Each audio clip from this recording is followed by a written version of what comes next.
आज का हमारा वीडियो है रफ और स्मूथ पेपर के बारे में।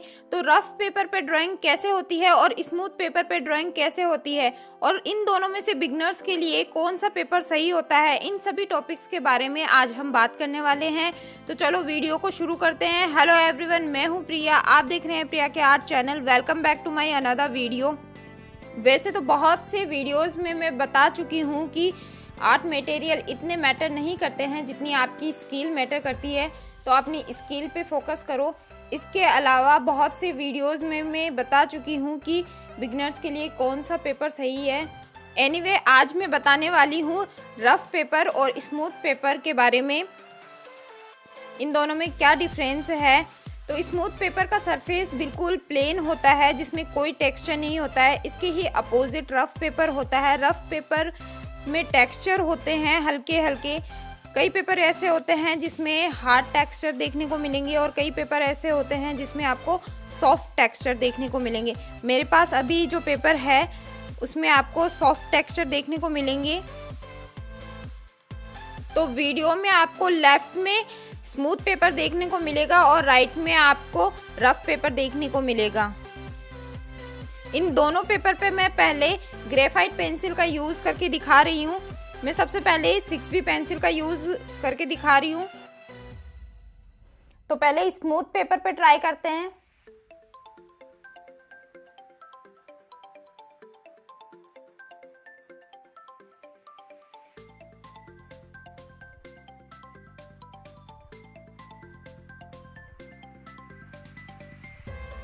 स्मूथ पेपर पर शेडिंग भी बहुत स्मूथ हो रही है। अब रफ पेपर पर ट्राई करके देखते हैं। रफ पेपर पे शेडिंग रफ ही हो रही है।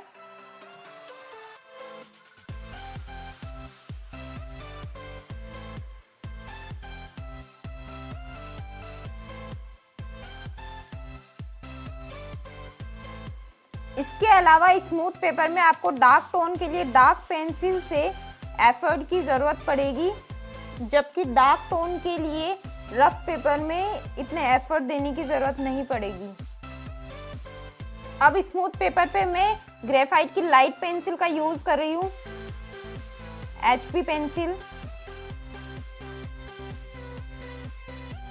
अब रफ पेपर पे ट्राई करके देखते हैं। स्मूथ पेपर पे शेडिंग के लिए बहुत प्रैक्टिस चाहिए, जबकि रफ पेपर पे ये इजीली हो जाती है। अब चारकोल पेंसिल ट्राई करके देखते हैं।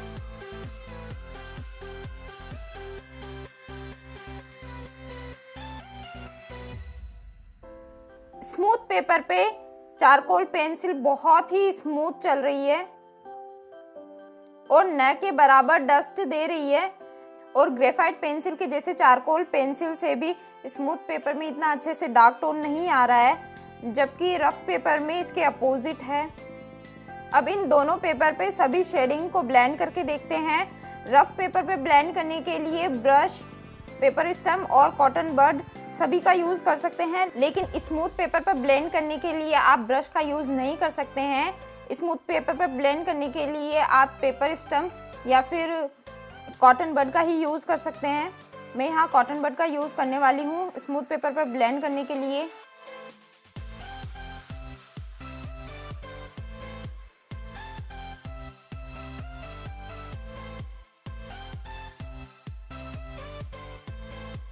कॉटन बड से भी ग्रेफाइट इतने अच्छे से ब्लेंड नहीं हुआ है स्मूथ पेपर में।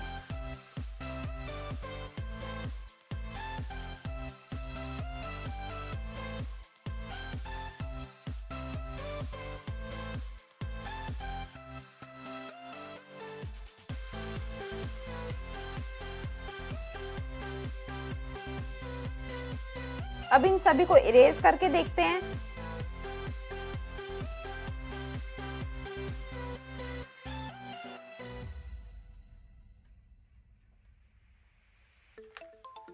दोनों ही पेपर पे इरेज तो बहुत स्मूथ हो रहा है। अगर आप रियलिस्टिक ड्राइंग बनाना चाहते हैं तो स्मूथ पेपर पर रियलिस्टिक ड्राइंग बनाने के लिए बहुत प्रैक्टिस की ज़रूरत चाहिए। और अगर आप बिगनर हो और सीख रहे हो